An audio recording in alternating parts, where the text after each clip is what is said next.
What if I told you that you are right now exactly where you have chosen to be, no matter what your life situation is? Now, this is something that I have always intuitively known, but just put in the back of my mind. And I think most of us have had this thought come into our minds that we somehow are responsible for what happens to us. But not wanting to take the responsibility of our experiences, we normally just push this thought aside and just go about our life as normal. Well, I want to explain to you an experience that I had last night at about 3 a.m. I woke up spontaneously and I was looking at my life, at my current life situation. Currently, I am single, I'm living retired in Colombia, and overall, I enjoy a pretty good life. However, I was thinking about the fact that I would love to have again a significant other in my life because right now I'm single. But I began to contemplate the fact that not too long ago I had a very wonderful lady in my life. And because I allowed certain foolish, insignificant distractions get in the way, which I have to admit right now was my fault, I lost her. And so I began to look at my life and see that I am responsible for the choices that I make, and the result of my choices is the experience of life that I have. And I began to talk out loud to God as I remember having read a book back in 1997, 1998 called Conversations with God. Now, let me tell you a little bit about the book Conversations with God before I tell you about my particular experience that I had last night. Conversations with God, as you can see here, is a screenshot from Amazon, became a best-selling book by a gentleman by the name of Neil Donald Walsh, who during a period of his life of challenge, he was questioning God, why do I go through so many trials and tribulations? Where are you, God? Why don't you help me? Why don't you appear? Do you exist? Say something to me.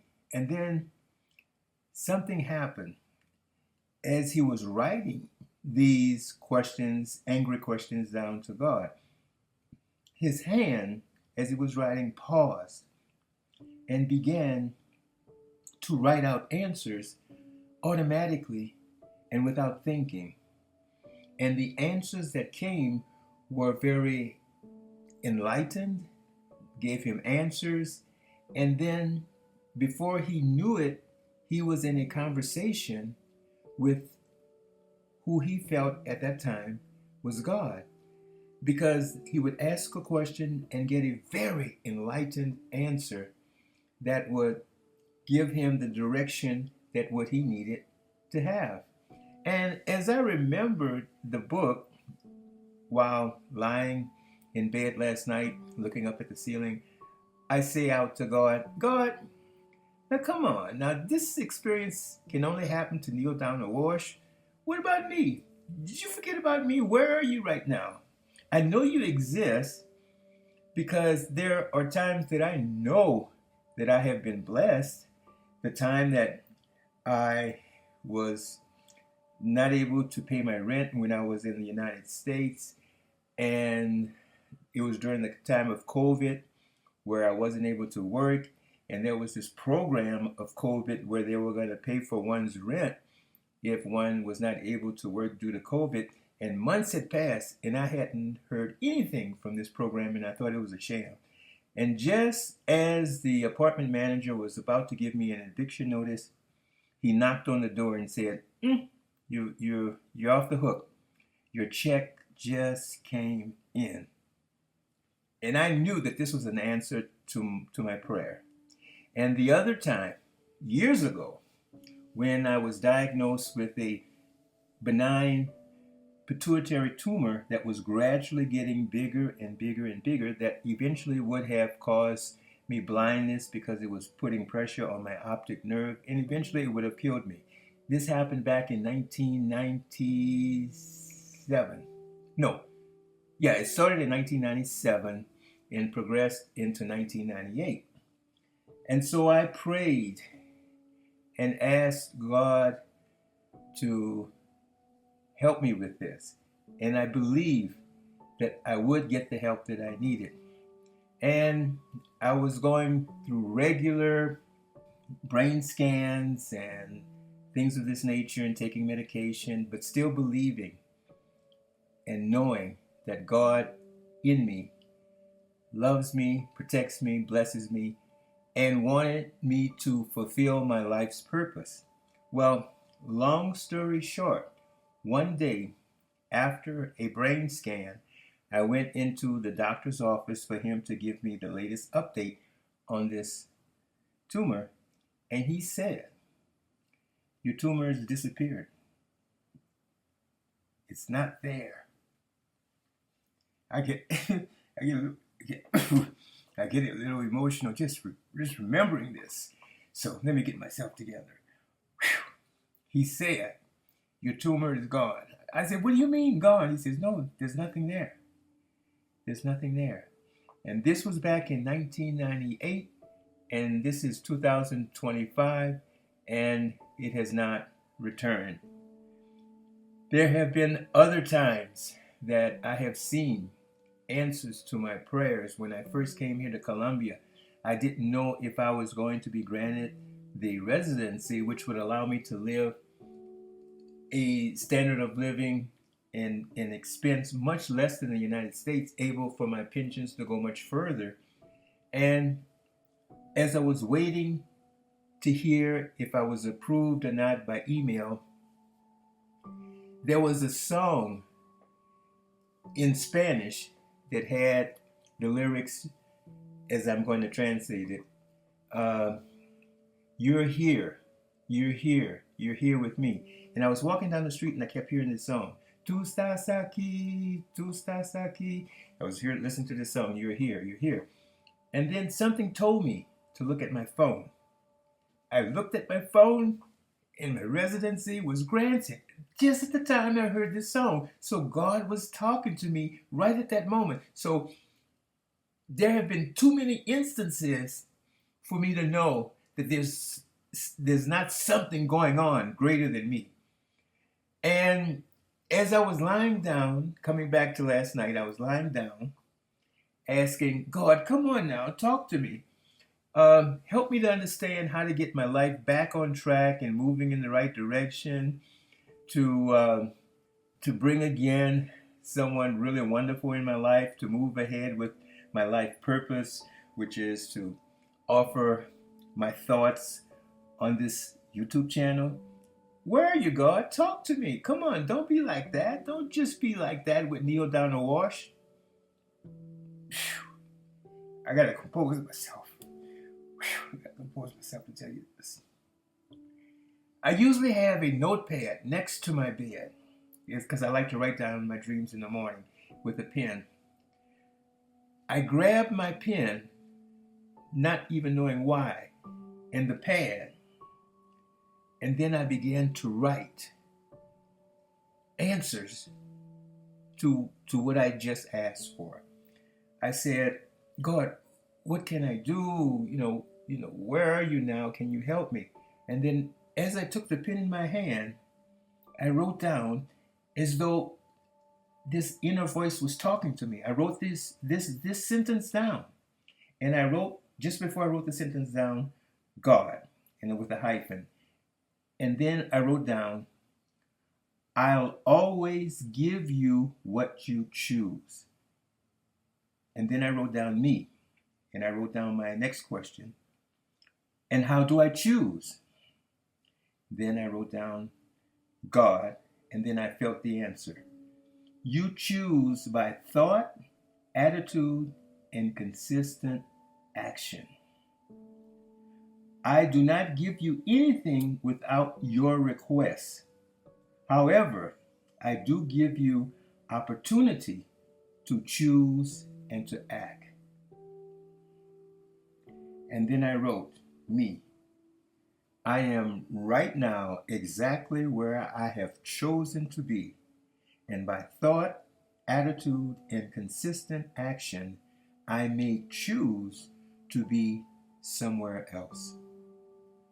Then I wrote, something made me write this down, and I put me. What am I pretending not to know? What am I choosing not to do? Now, this was powerful. This last sentence that I wrote was very powerful. Listen to what I wrote. The key to choosing your life experience, no matter what happens to you, I wrote, what am I pretending not to know? What am I choosing not to do? This is the key. This is the key that allows you to choose your life situation.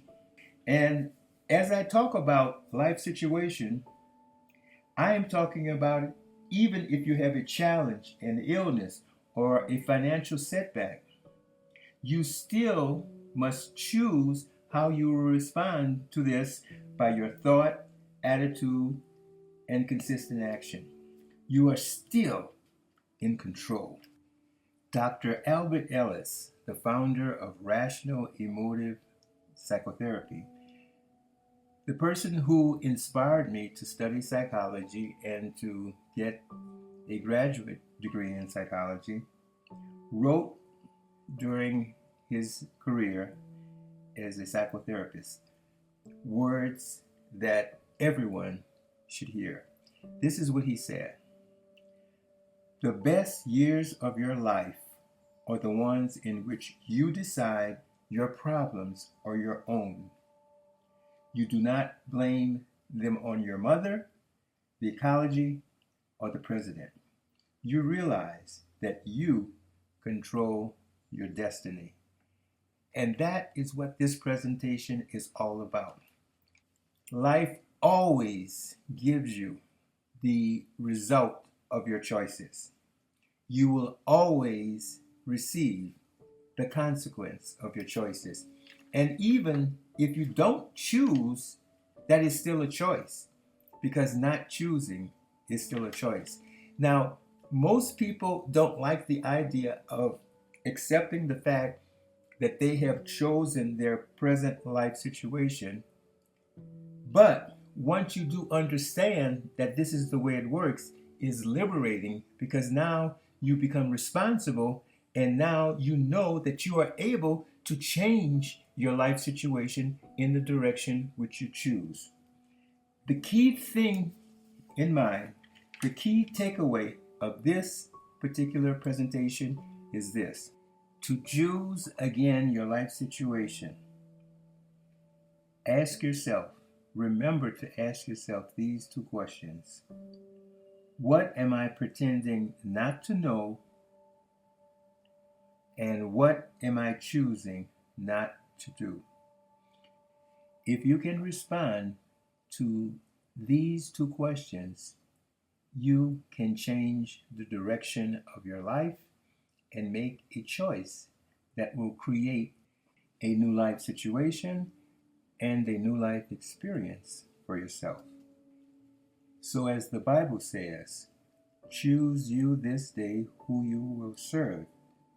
Will you serve blaming, or will you serve self-responsibility to choose where your life situation and your life experience will go? Remember these two questions. What am I pretending not to know? What am I choosing not to do? And again, I would like to read for you one more time the words of Dr. Albert Ellis. The best years of your life are the ones in which you decide your problems are your own. You do not blame them on your mother, the ecology, or the president. You realize that you control your own destiny.